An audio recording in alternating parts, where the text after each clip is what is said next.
video, we're going to show you instructions on how to do block 1. Here's a look at block 1D for Sewn Seeds, and let's go through some of the supplies we will use for this particular block. Optional but very nice to have to give your quilt some pretty dimension is a piece of wool batting. In your instructions it'll tell you exactly what size to cut for each particular block size that you're going to sew. You will use a square of fabric 1, strip of fabric 2, a small square of fabric 3, a strip of fabric 4, a small square of fabric 5, a strip of fabric 6, whatever you choose for your back, a square of that, and of course we're going to stitch it all on battleizer, so we have that hooped up and ready to go. Threads, you will need thread A with a bobbin, because that'll be your quilting coming through the back. Thread B with a bobbin, thread C, thread D, thread E with a bobbin, thread F with a bobbin, and thread G. So you will use all your threads on this particular block. You will also need a spool of Vanish Light and a regular bobbin thread for your bobbin. So let's get stitching.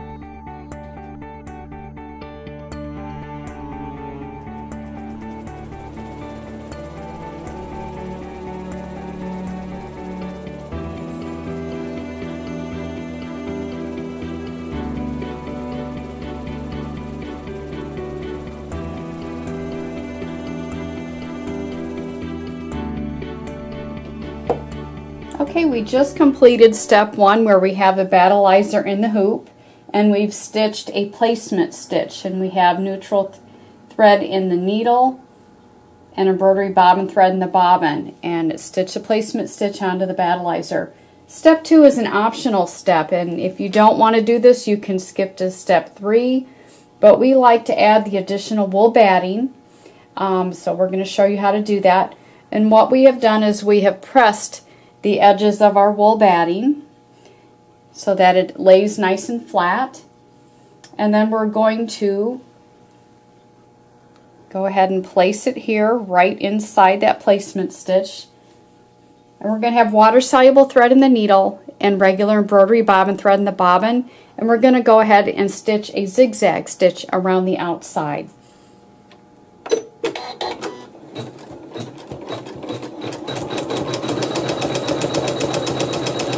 I just kind of hold it in place here. I haven't had any shift on me yet, but I'm just in case, it wouldn't hurt.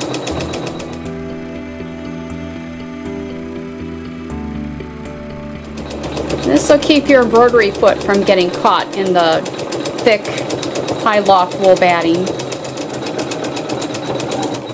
And there we are. We have our wool batting zigzag to our battleizer, and that'll give us a much more quilt with much more definition, and you'll really like the appearance when it's finished. For step 3, we're going to take our fabric 1 and we're going to place it right side up over the wool batting, and we're going to leave about a ½ inch on both sides of the, I have to clip a thread here, about a ½ inch on all the different sides of your block. So ½ inch on left and right and ½ inch over at top and bottom, so we just kind of peek underneath to make sure that we've done that. And when you're comfortable that you have, then you're going to continue with the water soluble thread, and you're going to sew the tack down stitch. When we get finished on the curved line, we're going to trim about 1/8 of an inch from the stitching. So let's go ahead and do that now.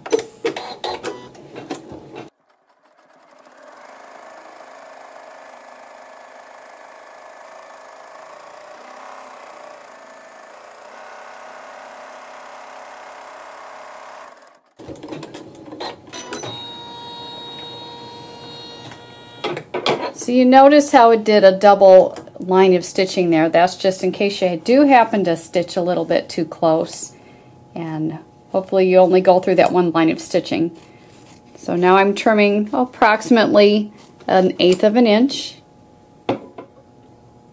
For step number 4, we're going to use our fabric 2 and we're going to place it right side up over the lower left hand corner, again leaving approximately a ½ inch on the left and on the bottom on the outside edges of this block.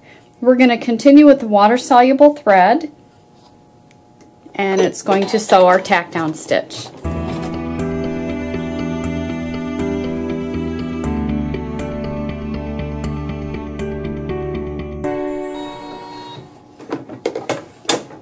Now we're going to do some trimming. We're going to trim, leave about a ½ inch. This fabric here we're just going to leave here, and on this inside curve and also on the flower petal curves we're going to leave approximately 1/8 inch.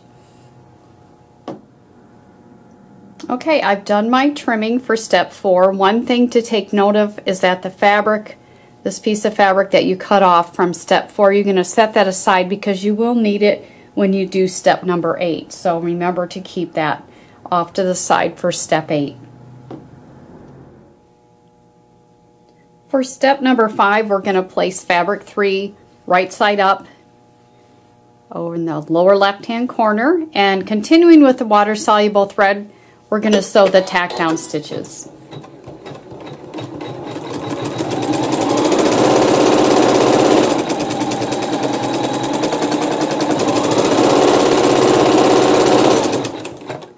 I think I need to cut a thread so we don't have any problems.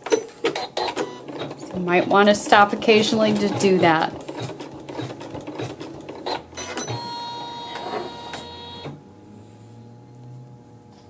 Now I'm going to leave the ½ inch of fabric on the outside of the block, but I'm going to trim right up close to the stitching with the mini hoop scissors, right in that area. For step number 6, we're going to continue with the water soluble thread to sew the placement stitches.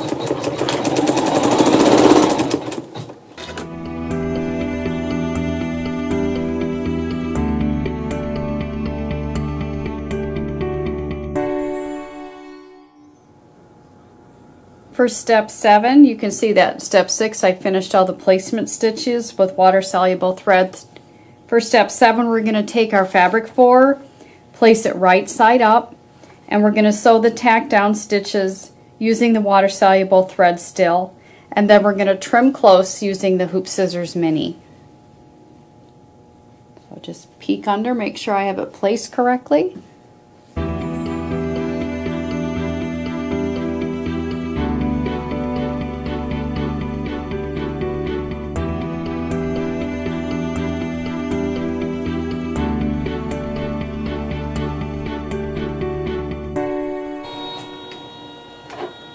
So now I'll trim close using the Hoop Scissors Mini. Okay, we're on step 8, and I think maybe you remember in step number 4 I asked you to save your fabric 2 that you cut off of this section. And that is because we are going to use it now for step 8, and we can cut this in pieces to make sure that it fits everywhere, but our fabric 2 is going to be in these sections here. So I'm going to cut it in smaller pieces so that we can use it there. And then what we'll do at the machine is we're still going to continue with our water soluble thread, and it's going to sew the tack down stitches for fabric 2, and then we're going to trim close with our mini hoop scissors. Okay, so I've cut my fabric 2 into different pieces, and we're going to let the machine sew the tack down stitches using the water soluble thread.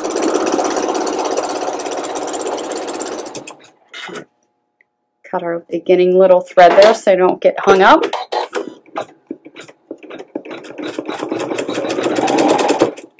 And move on to the middle flower. Whoa. As you can see, you have to make sure that it is laying flat, and sometimes that presser foot will get it caught.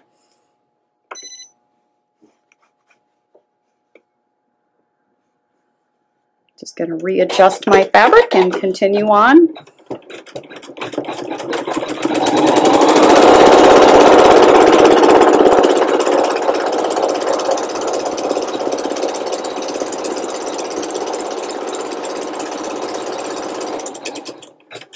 And the very last little white daisy will be tacked down next.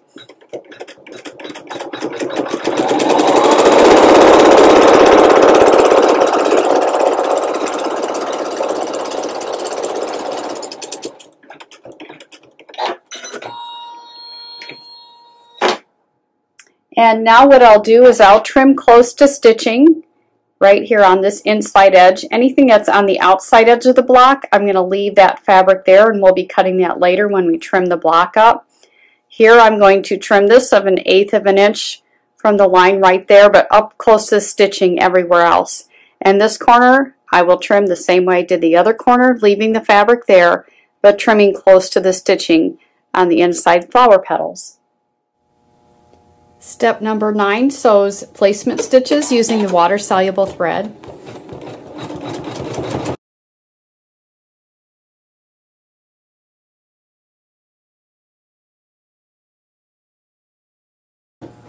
And then step number 10 uses fabric number 5,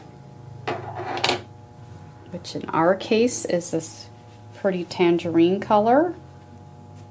So we will just place that over those placement stitches and sew the tack down using water soluble thread.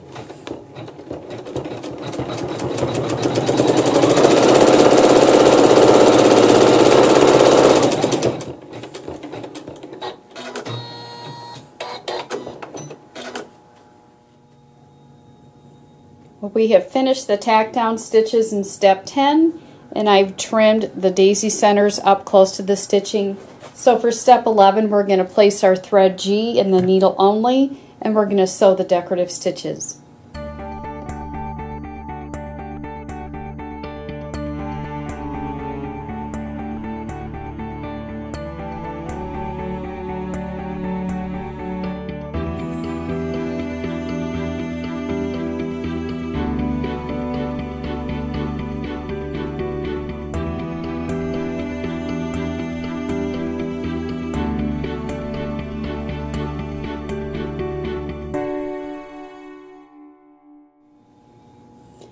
So here you can see our completed step 11 where we use thread G in the needle only and we sew the decorative stitches. For step 12 we're going to use thread D, and that is also in the needle only, and it's going to sew the satin stitches. So here we have a completed step 12 where we used our thread D and it sewed some satin stitches. And now for step 13 we're going to use our thread E in the needle only, and it will sew embroidery and also some satin stitches. So step 13 with thread E has been completed, and our next step 14 we're going to place thread E in the needle only and we're going to stitch the embroidery. So here you can see we're stitching step 14, which is the heart in the upper right hand corner. So we've completed step 14, which is thread A and the needle only, and we stitch the embroidery. For step 15, we're going to use thread B and the needle only, and we're going to sew the embroidery, which is basically another layer of the hearts. So we've just completed step 15, which is the thread B to sew the embroidery, which is the hearts. For step 16, we're going to go back to thread A and the needle only, and we're going to sew more embroidery. This is the completed step 16. We had thread A in the needle only and we stitched the embroidery, the satin stitch around the hearts. Now for step 17 we're going to put thread G in the needle only, and it's going to sew some embroidery around the flower at the lower left hand corner. So we've completed step 17, which is the thread G in the needle only, and step 18 is thread C in the needle only, and it's going to sew the satin cover stitches in the lower left hand corner. Okay, we finished our step 18 where we had thread C in the needle only, and it stitched the satin stitch for us. Now we're going to switch to water soluble thread in the needle only, and we're going to place our fabric 6 right over that swoosh area, and with the water soluble thread we will go ahead and sew the tack down stitches. Okay, I'm just finishing up my trimming of the purple fabric that I have around the swoosh. And our next step, which is step 20, we're going to continue with water-soluble thread in the needle and in the bobbin. And we're going to take our backing fabric. And if you want to, you can spray it with little KK2000 or 505 spray. We prefer the KK2000. But then you can go ahead and place your backing fabric, making sure that you have it centered over your design. And with the water-soluble thread, you can have it stitch the basting stitch to hold the back on. So here's the back of our block with our water-soluble thread and the basting stitch sewn on. And that's from step 20. Step 21, we are going to put our thread G in the needle as well as in the bobbin. And since we now have our backing fabric on for the remainder of the block, you need to turn off your automatic thread cutter if your machine has that capability. And then before stitching, you need to bring the bobbin thread to the top by doing a needle down, needle up, and then you can begin to stitch the embroidery. This will prevent any bird's nests on the back of your block and make it look just as beautiful as the front. With our thread G in the needle, and I also have it in the bobbin, and as I was saying, you need to do a needle down and a needle up. You need to bring your bobbin thread through the top of the block and just hold it and let the machine stitch. And then stop it to cut those threads. And by doing that, your back will look beautiful.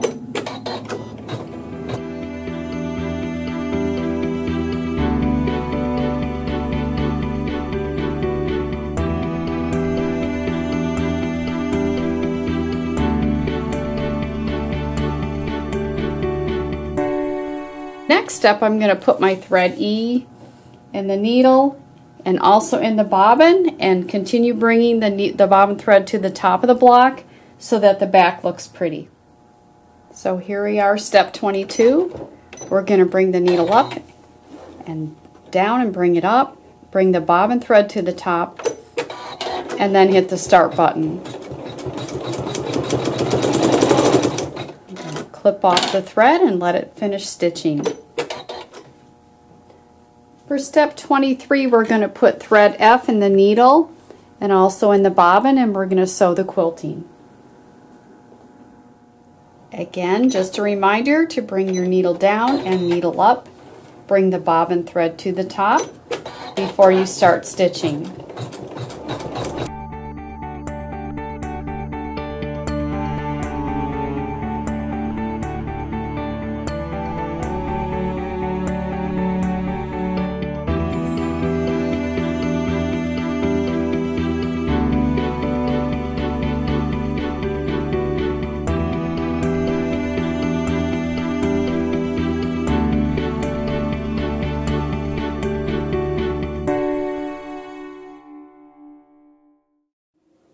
Time for step 24. We're going to place thread A in the needle and the bobbin, and it'll do some of Sharon Schomburg's beautiful quilting stitches.